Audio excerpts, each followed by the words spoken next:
करती है तेरे वल तीन सिरों दा उधार ही नहीं ते लाखे जट ने सूद नाल वसूल। अस्सलाम वालेकुम नाज़रीन, मैं तारक सानी ते तुसी वेख रहे मेरे यूट्यूब चैनल रैबर इंटरटेनमेंट प्लस। आज सुल्तान राय दी एक ब्लैकबस्टर मूवी लैके तुहाडी खिदमत विच हाज़र हो रहे हैं ते उस फिल्म दा नाम है जट दा खड़ाक।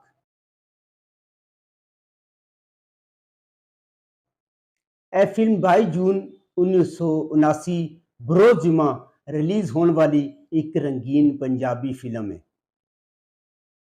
नाज़रीन, इस फिल्म का मौजू भी कत्लो गारत और लड़ाई मार कुटाई ते एक्शन है।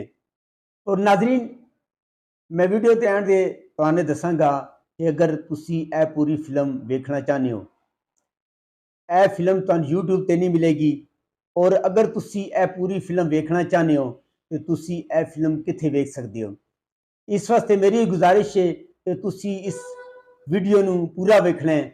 इस फिल्म के अदाकार सुल्तान राय, आसिया, मुस्तफा कुरैशी, इकबाल हसन, बहार बेगम, अजमल, सबा, अफजाल अहमद, आलिया, जगी मलक, हदायत हसन अस्करी, मुसन्नफ हजीन कादरी, म्यूजिक ताफू ते फिल्म साहब भी हसन अस्करी ने।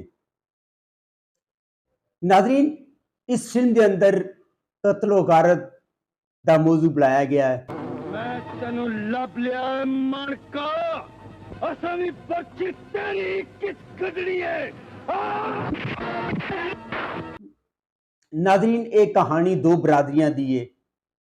एक बरादरी विच सुल्तान राय लाखा, अजमल ने सुल्तान राय लाखे के वालिद का करैक्टर अदा किया है। उस अलावा बहार बेगम ने सुल्तान राय लाखे की वालदा का करैक्टर अदा किया है। और एक दादी ए मुश्तमिल होंदे। या दूसरी जिहड़ी बरादरी होंदी है उहदे विच मुस्तफा कुरैशी, मलका, वालदा सबा ते ओहदे भाई होंदे ने। इकबाल हसन ने इस फिल्म में एक सिख का रोल अदा किया है जिहड़ा मालके का दोस्त होंदा है। नाज़रीन, इस फिल्म अंदर अफजाल अहमद ने एक ऐसे शख्स का किरदार अदा किया है जिहड़ा कि नेकी की तलकीन करता है और लाखे नूं हमेशा ये समझाता है कि कत्लो गारत अच्छी चीज़ नहीं है कि उन्होंने कतल करन तू या लड़ाई करन तू मना करता है।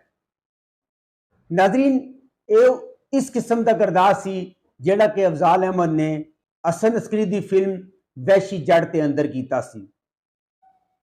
उस दे विच अफजाल अहमद का किरदार रोशन दा होंदा है जिहड़ा कि जट नूं नेकी की तलकीन करता है। हसन अस्करी ने जट का खड़ाक बना के वैशी जट की तारीख दौरान की कोशिश की है और काफ़ी हद तक इस विच कामयाब भी रहे। जैसा कि मैं दस्या, इकबाल हसन ने इस फिल्म के अंदर एक सिख का रोल किया है जिसका नाम वरला सिंह होंदा है। सिख और मालका दोनों आपसी दोस्त होंदे ने। अजमल ने सुल्तान राय दे वालिद का किरदार अदा किया है और यह लोग कत्लो गारत नूं यानी कि किसी नूं कतल करके अपना बड़ा फख्र महसूस करते हैं और बड़े फखरिया अंदाज नाल कहते हैं कि असी कतल किया है, दुश्मन को बदला लैके लोग खुश होंगे। आसिया ने इस फिल्म के अंदर इलायची का रोल किया है जिहड़ी कि गुजरी होंदी है और दुध बेचण वाली होंदी है। आसिया का पेयर सुल्तान राय दे नाल रखा गया है। सुल्तान राय लाखा ते इलायची आपस में प्यार करते हैं। मर भी गया जिंदा करके फिर मारना है, फिर जिंदा करना है, फिर मारना है। अब तो जैसे कि मैं दस्या कि कत्ल गारत इन्हां दा महबूब मशगला होंदा है। लाखे का भरा पप्पू कैद कट्टण तो बाद जदों जेल तो रिहा हो के आंदा है ते मालका स्टेशन ते आके लाखे दे भरा नूं कतल कर देंदा है। लाश जदों घर पहुंचदी है ते बजाय रोह धोण दे लाखे दा प्यो इंतकाम दीयां गल्लां करदा है और पुलिस विच भी रिपोर्ट दर्ज नहीं करांदा। इधर अफजाल अहमद नेकी की तलकीन करता है और इस कोशिश कामयाब हो जाता है कि वह लाखे नूं एक नेक इंसान बना देता है। लाखा नेक इंसान बन जाता है और सारे कत्लो गारत और दुश्मनियां छोड़ देता है। उसकी गल्लां तो मुतासर हो के मालका भी सारी लड़ाई झगड़े छोड़ के एक दीनदार शख्स बन जाता है। लेकिन तुहानू पता है कि जिहड़ी दुश्मनी की अग है वो कदी भी कट नहीं होती।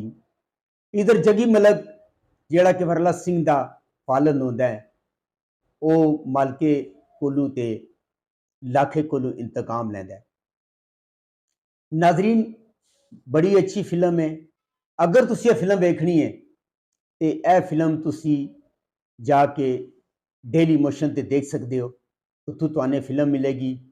बड़ी ज़बरदस्त और बड़ी जानदार कहानी है। इंशाल्लाह देखो, तुहानू फिल्म देखने तो बाद मज़ा आएगा।